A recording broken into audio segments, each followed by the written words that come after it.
Hey everybody, welcome back. It's Repentance. We're at a win streak of 0, but we've been doing great stuff. I mean, especially some of the YouTube videos have been good. Some of them have been masterpieces. Maybe I'm a little bit biased in that.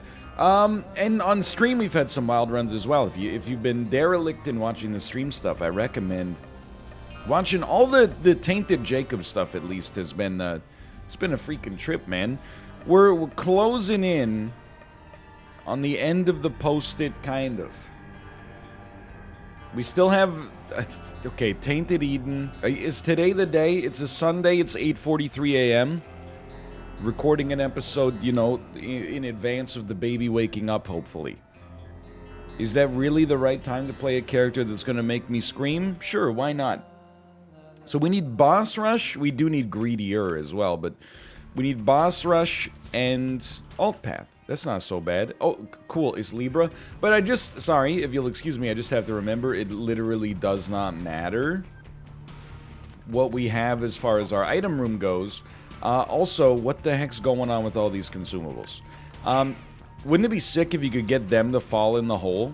I don't even care, like, if they end up on the next floor as enemies or something like that, but what if you could use AWAS to get them to fall in the hole? I just, like Wile E. Coyote style, they can hold up a sign that says, like, frick or something like that. Anyway. What am I trying to do here? We are gonna get Libra just because we get consumables out of it. And it's always nice to have, you know, the more items the merrier for rerolls, kind of. I say kind of because it's a character that I really think... You know what I should say right off the bat is you might not be familiar with how... Tainted Eden even works. Every time you get hit, all of your items are rerolled. It's like, oh, that would have been pretty bad there. It's like you get a 6 room, you know, the 6 die. It's like you get that room. Wow, that's unfortunate. Every time you get hit. So, is that good or bad? It isn't really either. Honestly, it just sort of is. You know, sometimes you'll get rolled from something you love into something you hate. Sometimes you'll get rolled from something you hate into something you love. What seems to happen to me quite frequently is I roll into a run that's actually like 11 out of 10, and then I get hit one more time after that and just end up adrift for the rest of the run. Which is fine, you know, we're gonna figure it out. I say always, but it's really only been for like a week, but I equate this character to, in the movie The Cable Guy, when Jim Carrey's character has a lisp and then he gets punched in the face, and then his lisp goes away, and he goes, Steven! Steven! And then he gets hit one more time and it comes back. Anyway, I don't know if I should have gotten this, but we're doing okay right now. We got a lot of consumables for sure. Red Stew, again, would get rerolled as soon as we get hit one more time, but we might... I don't even know if it's still there. Now that I think about it, I guess it's not a D6 room, is it? It's more like a D1 every time, because if it were a D6, it would also reroll all the items on the ground, but I don't think that that's how that works. Let's give it a try, because we are... Oh my god, is the game running like double speed now, or is my brain just finally kicking into action here? We do want Boss Rush. You can do Boss Rush and Alt Path on the same run, I think. Can I do that? I don't know, but in principle, it's mathematically possible. Anyway, it is a Sunday. Weekend's about, you know, half over here. Had a pretty uneventful one, but, you know, as I always like to say, you know, that's a good thing. I did, and maybe I should say in actuality, it's been kind of eventful for me, because I've actually already watched 2 movies, which is pretty rare for me. I've probably seen, especially, oh no, we still have Red Stew active, that's nice. Especially like sitting down to watch 2 movies, it happens, or at least lately it's happened with pretty low regularity. Sometimes I'll, you know, at 7 a.m. toss something on Amazon Prime Video while I'm getting some admin stuff done or waiting for the baby to wake up. But, you know, it can take me like that. The reason I talked about Liar Liar and Meet the Parents for like a week is because it took me 4 days to watch each of them. And, you know, considering those are comedy masterpieces, should tell you how long it takes for me to watch the average movie. Keep it moving here. This is an interesting situation. What's our respawn? Lazarus. Okay, well, we don't want to be Lazarus, so that's easy enough to avoid. So I watched, and if spoilers, or rather the opposite, I'm sorry if I already spoiled this for you on Twitter. That's why you shouldn't follow me on Twitter. I'm going to spoil all my good banter for the episode. But I watched The Tomorrow War, the new Amazon Prime science fiction movie starring Chris Pratt and, you know, Yvonne Strahovski and J.K. Simmons, who is heavily, you know, involved in kind of the marketing of the movie. I don't want to spoil it for you too much, but definitely one of those situations where you're like, you know, he's not actually in the movie. Is the fact that it says it's like co-starring J.K. Simmons is a little. I think it's designed to get people, you know, like, oh, J. Jonah Jameson and the guy from Whiplash is here. But in actuality, you're like, what the heck? He's missing for like, you know, I don't mean literally missing, but you know, he's not present for the vast majority of the film, much like Nicolas Cage in that movie about Crusaders that I watched. I can never remember the name of. The Fallen? Something. Anyway, long story short. First off, you always, as a semi-public figure online, I think you have to justify your content-making decisions. Anytime that you watch something that's not a 10 out of 10, you could have been watching Neon Genesis Evangelion instead. And that's true. I could have been watching Neon Genesis Evangelion instead. But there's something about, you know, watching a movie, like, around the period of its release. You can never, like, get back to that, you know? It's the only time you'll get a chance to really, like, be a part of the water cooler conversation. Very difficult to, you know, watch a movie that came out 7 years ago and be like, oh, you know what I just watched? No strings attached. People are going to be like, okay, I don't get, what do you want me to say here? You watched a 6.5 out of 10 romantic comedy from the early 2010s. Congratulate. Do you have any thoughts on it? Did it illuminate something? Did it teach you a life lesson? No, it was just kind of like passive entertainment. I mean, okay, why are you being so weird about it, dude? Anyway, so it's new. That's why I watched it. Also, I will watch, and I've said this before, but I will watch any science fiction film, almost especially if it's bad, if that makes sense. And I didn't know that it would be bad going in. But I would say, certainly, I had a hunch. And I've been wrong about, you know, movie marketing before, don't get me wrong. But just watching it, I was like, this, first off, Chris Pratt, I like him just fine as Star-Lord. I don't know if I've ever seen, he reminds me a little bit of kind of like Ryan Reynolds in the sense that, like, I feel like he's always playing kind of a version of himself. My second favorite Chris Pratt performance ever after Star-Lord is Scott Hatteberg in Moneyball, where literally he's just like a guy that signs a contract and then eventually hits a home run. So we're already starting from a position of dubiousness, let's put it that way. But anyway, I've gone too far. I haven't even said like how I feel about or how I actually felt about the movie at all. I think it's not very good. No doubt about that. It also, and this is something that I gotta admit, angers me more conceptually than actually like materially. By which I mean to say that like it more impacts my perception of how much I enjoyed the movie instead of my actual moment-to-moment enjoyment of the movie. But you know how, like, movie trailers used to open with, like, you know, in a world. And now, instead, they're worried that the attention span of the modern audience has been so diluted by always listening to a podcast, watching something on Netflix, texting somebody, FaceTiming somebody, all that stuff, like, simultaneously. So, like, we're always trying to distract ourselves as much as possible to avoid the possibility of a rogue thought actually popping up. So now trailers don't often start like that. Sometimes they actually start with the most exciting part of the movie kind of chopped up while the music glitches out a little bit, and then after like 5 seconds of that, when they got you hooked, then they go like, in a world where pants are always one size too small, and you're like, oh yeah, okay. So hold on, you showed me that scene where like the asteroid starts to hit the Earth. Now I'm gonna, as a result of you entertaining me for 5 seconds, I'm gonna give you 8 seconds before I announce that I'm bored, and then just go back to TikTok. It does that, and I don't mind it from a trailer standpoint. Trailers are just meant to be marketing. Who cares? For the most part.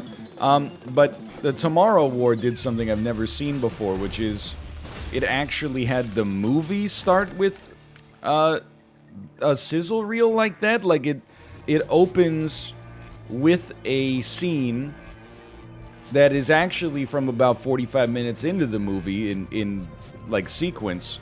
That's very exciting, and then it leaves you on a cliffhanger, and then it starts the story, and I was just like, I mean, it really made me feel like the filmmakers kind of disrespected my ability to follow just a 3-act story without falling asleep. Especially like, hey, if you didn't want to bore me, why make that movie like 2 hours and 10 minutes long, even though you had nothing to say? Anyway, that's too far, okay? I also must acknowledge that I do think the Tomorrow War has the chance to be one of those movies where it's snobs hate it, but a certain proportion of general audiences find it to be quite a rip-roaring good time. So I recognize how I've positioned myself. I would say at the end of the day, how do I feel? Oh, we gotta save bombs. Or not save, but at least pay attention. How do I feel about the Tomorrow War? I think it started pretty bad and then ended pretty bad and had an okay and compelling middle. Let's give it a 4 out of 10. And I would say as well, I would recommend it if you like watching science fiction films. It is science fiction. That's my review. It is science fiction. I also, I forgot we have to actually kill you. I don't know. In my head, I was like, these guys are just furniture.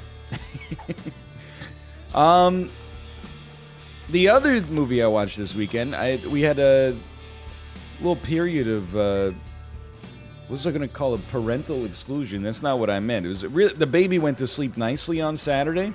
So as a result, Kate and I had a little bit of time where we were like, oh, actually, we can hang out, almost have like a little pseudo, quarantine plus we have a 9-month-old infant date night.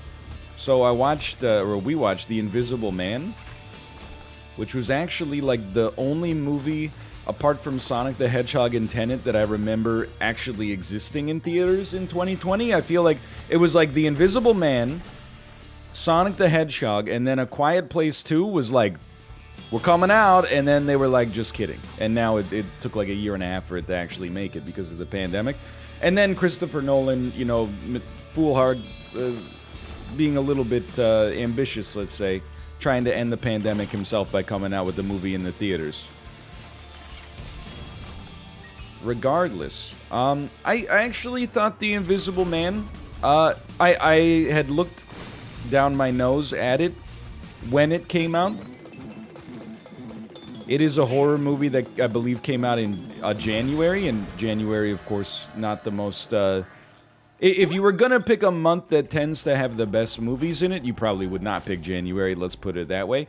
Very familiar, of course. This is something that existed before Red Letter Media said, frick you, it's January, but it definitely that has typified it for sure. But I gotta say, is actually, having actually watched it, which I probably should have done before I criticized it in the first place, I thought it was kind of good.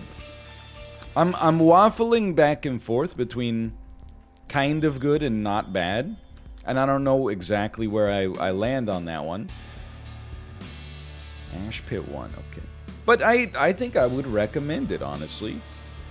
That's another, I know that I'm like maybe making myself look like I have no attention span, but it was another movie where I was like, I really don't feel like this has to be 2 hours long. I wouldn't have minded if it ended about half an hour earlier. Not just so I could get to bed at a more reasonable time, but just, you know. I'm stupid. You should always go to the secret room there.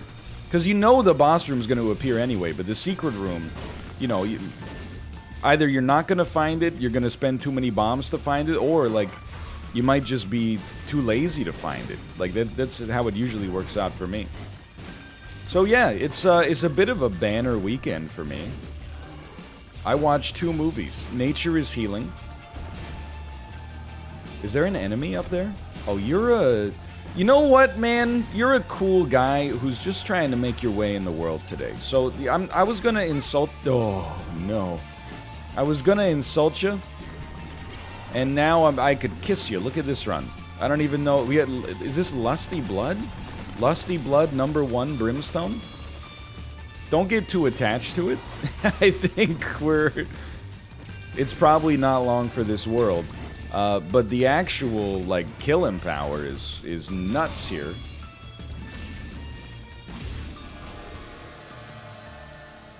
I can't really... Oh, you know what? I'm realizing... I forget that for now. I'm realizing we're going to need HP, because we're going to lose some to go this way, but it will also reroll our whole run, won't we? When we go through that, we'll reroll it twice, technically, but... What the heck? Oh, his super ghost bombs? I don't know how to feel about you. You got me a little freaked. The run is amazing. We do have broken modem, too. But again, you can't... Ooh, you can't rely on it.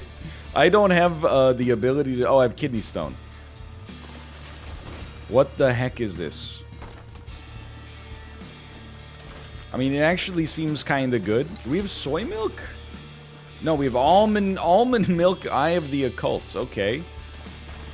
I can't see what I'm aiming at. Like, the shots are so spectral, like, I can't even see them. I think we gotta reroll this tactically. Yeah, I'm okay with that. I didn't think that was gonna turn out too well for us. Look at this chunky Lil Brim, man. Look at this. BFF Lil Brim, that can carry you a little further. Brimstone bombs? I mean, keep in mind, we're not going to have this forever, but, like, at least temporarily, I'm okay with it. That's about it for my Saturday so far. I did also... I mean, I got up to some stuff, man. I got up to some stuff. I have some... This is how, like, dadly I'm starting to become. Or at least, like, how... I don't know. How much I'm starting to embrace the rapid approach of middle age. Which I'm hoping is more around, like... You know... 55 or something like that, but, you know, you never know. I think that middle age, you gotta remember, is not like the exact halfway point of your life. You know, you don't enter middle age when you're 40 if you expect to live to be 80. First off, you gotta lop off, like, the first 10 years of your life, because before the age of 10, you're just kind of like a... You're just like a... I don't even know, like, you're yogurt. I don't know what that even means, but... You know, that's not to say you don't have a personality, but you're not really in charge of your own decisions. And that may be true at the end of your life as well. So, you know, I think you gotta start by, you know, cutting out a little portion at the start, cutting out a little portion at the end for conceptual purposes. And then, you know, it's a period of your life. I don't think you're, like, middle-aged for 10 minutes when you turn 40 years old. I think you're... You know, middle-aged for 25 years between, or maybe the middle third of your life, which you never know when that's going to be, but, like, statistically, you know, might be just roughly 30 to 60 or something like that. Maybe you can be mad about the math there if you want, but it's just back of the napkin stuff. Just hit the buttons here and keep it moving. This is the danger, you know. Oh, we got Brimstone again, which is, and sad bombs. This is the luckiest run of all time. Hey, Soul of Lilith, look at that. Again, another piece of evidence that the Soul of Lilith is the best, worst soul. You're like, Pog, free item, and then you get the item, and you're like, oh no, it's garbage. But anyway, I embrace. I don't think middle age has to be, you know, when you create a Twitter account that's your name with a bunch of numbers on the background, and then just start yelling about how, you know, kids these days don't know how hard they used to be. In the 1970s, my boss put out a grease fire with my face, and I said, thank you, sir. He didn't even give me a raise, and I was happy for the lesson, you know?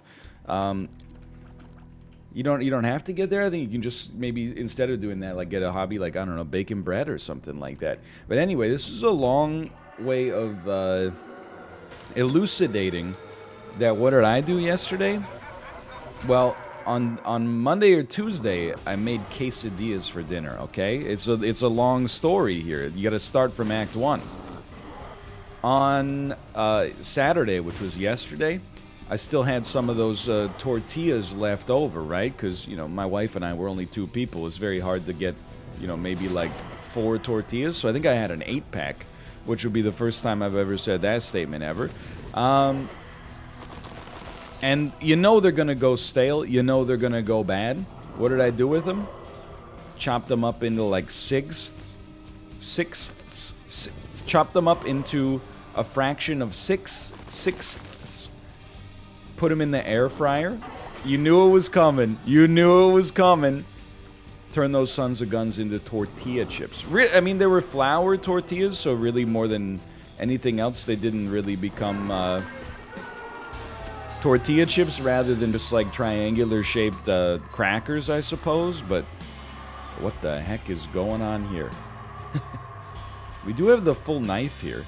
I believe as well that we're actually on pace for the boss rush.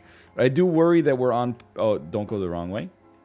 Because it's 25 minutes for the mausoleum. But I do worry that we're possibly going to a harder boss rush as a result, but we'll see. And I gotta say, they turned out mighty well. I went... I mean, this is what happens when you got a Saturday where, like, you know, you have an infant. I also went for 2 long walks. That was pretty much it. Now I've gone through an audit of what I would say, like, my entire Saturday was like. By the way, I apologize for the fact that we seem to get brimstone every single reroll. I might need something like that to succeed, but I apologize nonetheless, because it looks, I don't know, a little suspicious. Yo, do we have... No, it's not Genesis. What is that item? Is that... Wait, maybe it is Genesis. I can't remember. On the bottom right... Oh, no, it's when you get hit, it opens doors. So, any item that starts with when you get hit is kind of irrelevant for us here. But I'll say...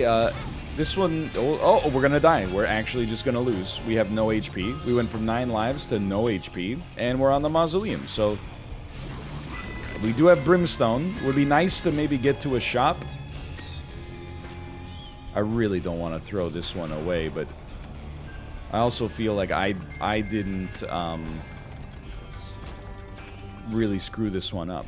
I feel like it's just tainted Eden. Look at the run, though, dude. Look at the quality of the run. Are you seeing the quality of this run? This is not how we should do this, because we're going to need to use so many bombs to hit the other spike. To be honest, though, I think I'm willing to do it. I'm just fishing for a tinted rock, if possible. Not tinted rock, like a spirit heart in the fire. Please, thank you. Okay, so we live a little longer. I think, as much as I know it's not gonna last, I think we ruin our donation machine. And this is how you know I'm pot committed here. We ruin our donation machine to grab deck of cards, which became a pill, which became shot speed up. I guess I should have looked just to see if we had little baggy, but so be it. Life goes on. At least we have some HP. And this is not just HP, it's a chance to reroll into something a little bit more tenable. So those will be pills, if they're anything. Oh, no, they could be demon hearts still. Okay, sorry. We had temporarily had the... Oh, look at that. 3 shot speed ups with brimstone. Had to temporarily focus there so I didn't die immediately, but now we're back. This one goes out to all, like, the parents out there.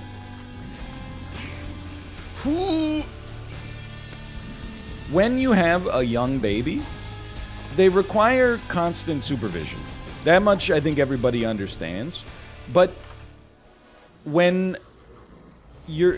hold on, we want to take the right item here. I also want to make sure I say this properly. I think this is the right item for us, for sure. Watching the baby at home, you know, it's nice. Reading the baby some books, playing with the toys in the playpen. It's a good time, you know? It's bonding. However, 12 hours of that a day, divided by 2 people admittedly, but times, you know, an individual's entire length of time spent as an infant, it starts to get to the point where you're like, I mean, I literally know all these children's books by hearts, fully. I could read it to you right now. Hey, zookeeper, flip the flap. What's that? A scratchy elephant. Feeding time, flip the flap. What's that? A silky penguin. Take a nap, flip the flap. What's that? A fluffy panda. Crazy creatures, flip the flap. What's that? A scaly snake, you know? So, when the weather's nice, getting 2 birds stoned at once is like the dream situation. You get to go out for a walk, you get some mental, you get some physical, you're taking a nice, you know, getting some vitamin D, and the baby might take a nap, but also you're not being a derelict parent. You know, the baby's safely tucked away in the stroller. It's like doing tasks is actually like the dream when you're on parental duty. Because the tasks are things that have to be done to begin with, and also, you know, you get some bonding time with your child that might have the secondary, you know, bonus effect of not also melting your own brain. I'm not, like, complaining, by the way. What the heck is this? Doesn't it... These Verp... I thought they came... Yeah, they come with stat increases. Okay. Or maybe, the stat effect is doubled or something. I don't want to be here anymore. Oh, there goes my good run. Alabaster box. I don't know, man. First off, we can't afford it, so I do know that we won't take it. I know how that sounds, because, like... And I was in this position myself. Nobody, well, I was gonna say nobody is more judgmental of, like, parents and what parents say than non-parents. And this is a very, like, one guy situation. But sometimes, you know, you'll talk to people that don't have kids and don't remember when they themselves were kids about kids, and they'll say, like, the dumbest stuff you've ever heard in your entire life, no disrespect. They'll say things like, you know, oh, if I had a child, it always annoys me when kids cry on an airplane, because, like, the only reason kids cry is because they feed off the anxious energy of the parents. You're like, what are you talking about? Pretty sure they're crying because they're like, I have no idea what's happening at all. I'm hungry, it's loud. There's, like, constant cabin pressurization, depressurize. Well, hopefully not rapid decompression, but you get the idea.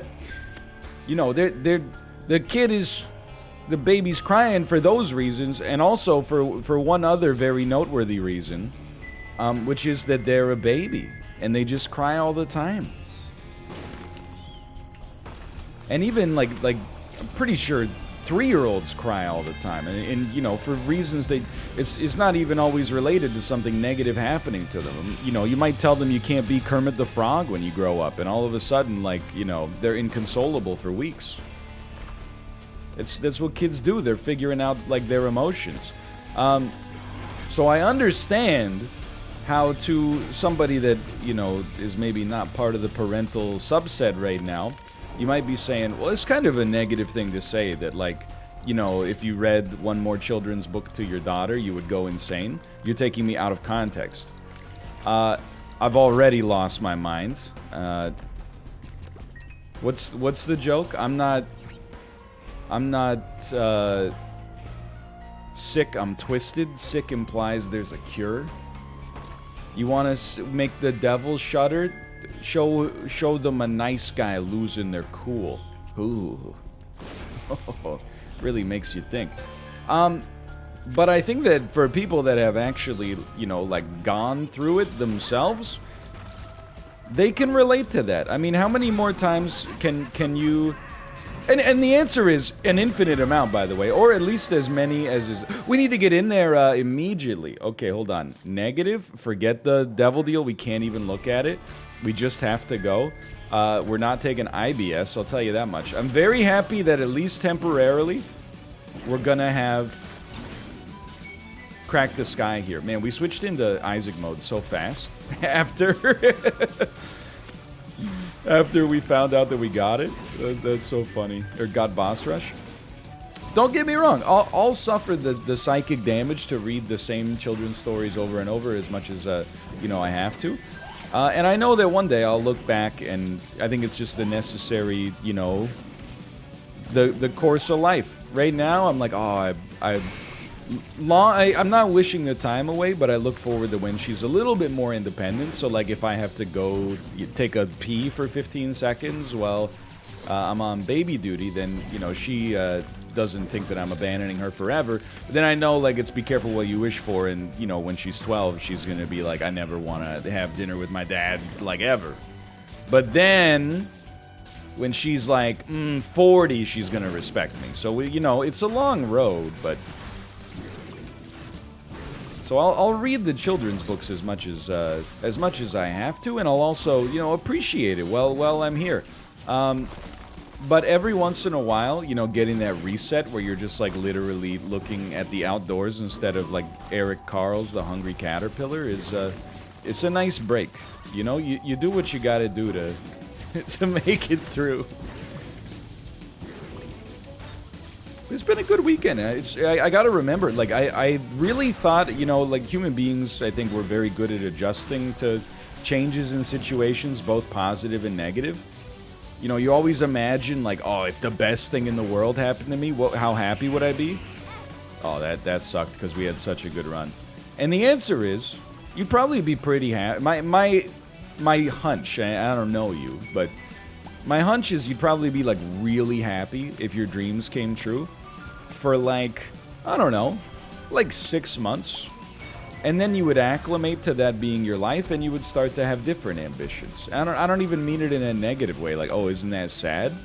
No, I think it's, like, the necessary way, you know, human beings are wired to, you know, survive and thrive and, you know, be on the top of the phylogenetic food chain, I guess, in the mammalian record. I don't know what I'm talking about. I'm just spinning my wheels trying not to get hit, honestly. And I was like, wait a second, how is this tied to the baby as well? You get acclimated to things very fast, I guess, is what I'm trying to say. Oh, you know what? It wasn't tied to the baby. It was tied to the concept of me having a 2-day weekend. So occasionally I get accused of having a flair for the dramatic. NL, have you ever noticed that sometimes your metaphors are a little bit too grandiose in scale for the mundanity of the subject at hand? No. Yes. Portable slot, huh? And we... Oh, yeah, okay. And we can still look at this. Okay, yeah. I kind of don't like them. But I guess temporarily Gimpy's okay. And the Soul of Azazel, I don't even know if it... It doesn't seem to work reliably. I didn't look into it. I've only had it one time, so I apologize if that's a run winner. But at the very least, we have gotten boss rush done. That's like, it's a mercy for me. But we're on, like, I don't know, month 3 of me having a 2-day weekend now. Mom's knife again. Mom's knife is gone. Brimstone again.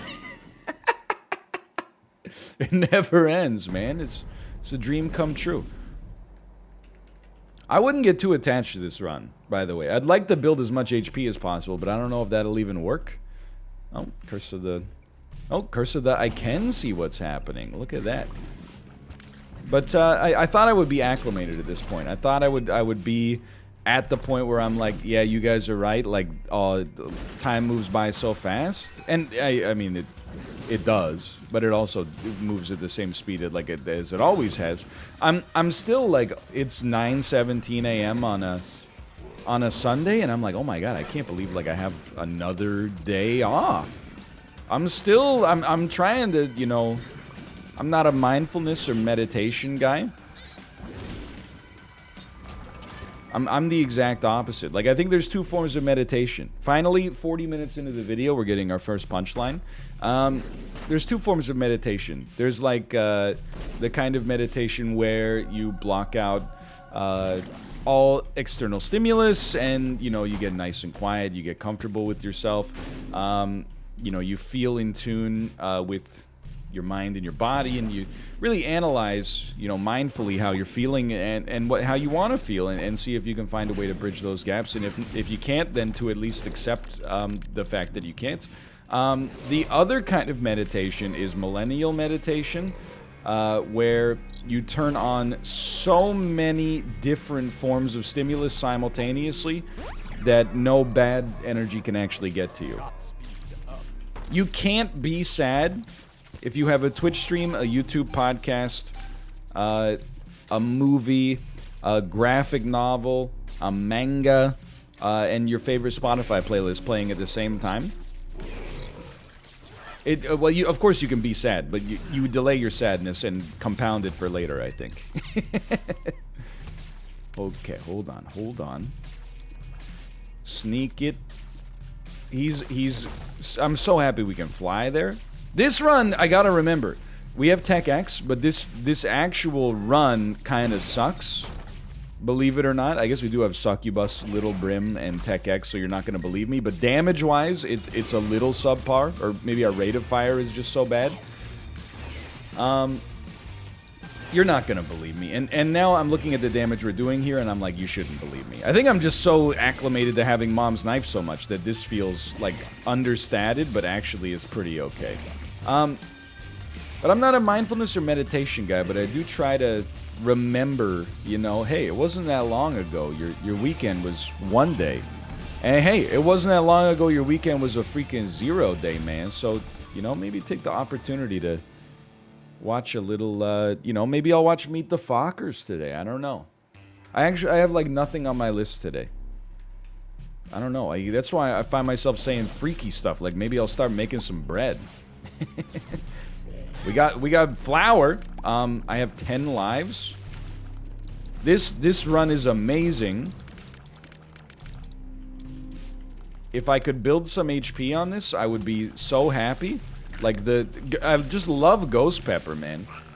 But I am also very concerned that if I get hit, we're just gonna lose. Because we might get hit, lose our life, and then come back with Guppy's Collar. Everything jar, okay. We have a 1 question mark life here. So this is why I'm not a huge fan of Tainted Eden, by the way. You're so unmoored from convention, which is normally something I like, is to be like, you know, 15 degrees off center. But in this, you can't even trust the items you have. Like, if you shoot with them, that's one thing. But, like, your lives, for example, as soon as you get hit, they get rerolled. So our 10 lives became a 1 question mark, and we were lucky for even that to come to pass. RIP bitrate, by the way. We still... I was gonna say we could be okay, and I genuinely believe that. This will be a great opportunity to get HP, then allowing us to get Old Bandage and maybe getting some more HP out of that. Okay, we love this. Now we will live. Oh, but we can't get in there anymore. That's okay. We got enough HP out of that. I'm not sweating it. I really also... I don't know the mechanism by which we have a better chance to beat Ubermom. Not getting hit is usually good advice, but... I don't know, on this character, sometimes I think that backfires.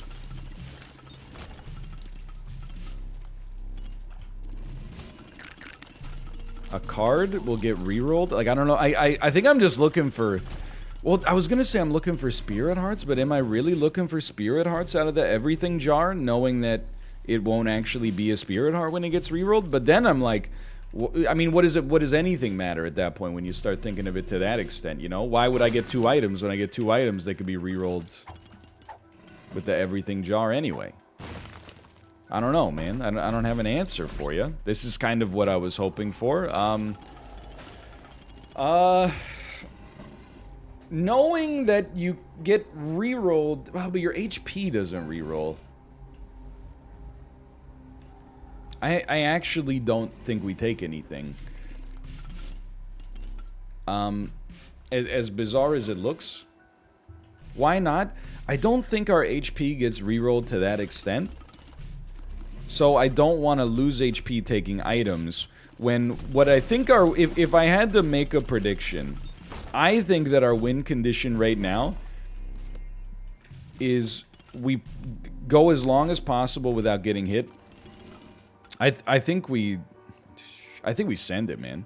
I think we go as long as possible without getting hit. When we get hit, hope that the hit turns us into a superstar.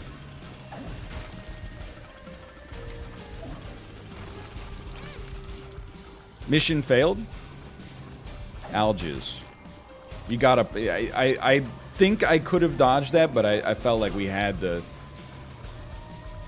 be true to ourselves on that one as well. No. We don't do this. This is where this is where you hope you have tarot cloth. That doesn't even work. I forgot. I'm trying to think. Is there a way that we get hit and live? Saved.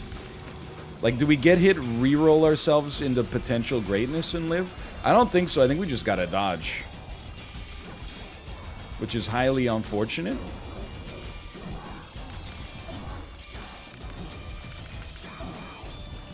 That's the dream attack for us. More of that, please.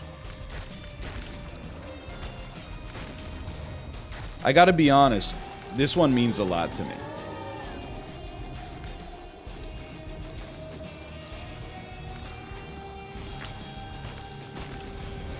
I would really like to not have to do this on Tainted Eden ever again.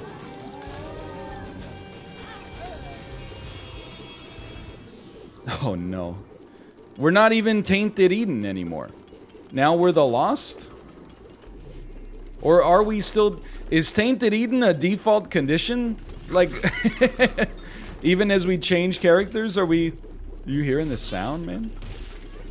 I don't know. At least we got shoop the whoop. We should not live here. I don't know what's gonna happen. It's a nice sound, though. You gotta admit, it's a nice sound. Really ties the run together. I felt like I'm modestly disappointed in myself. I know how that sounds because we actually did a pretty good job on the fight, but I think we could have done better.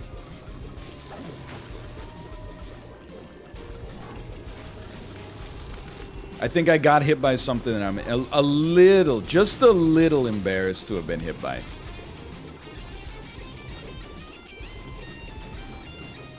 Bro, you sound like an ultrasound right now. Just chill. Okay, we're getting another crack at it. Hey, there's still... I'm not, like, deflated. Man, maybe I'm a little deflated, but... I'm not, like, despondent that we didn't make this Tainted Eden run work. Hey, at least we beat Boss Rush.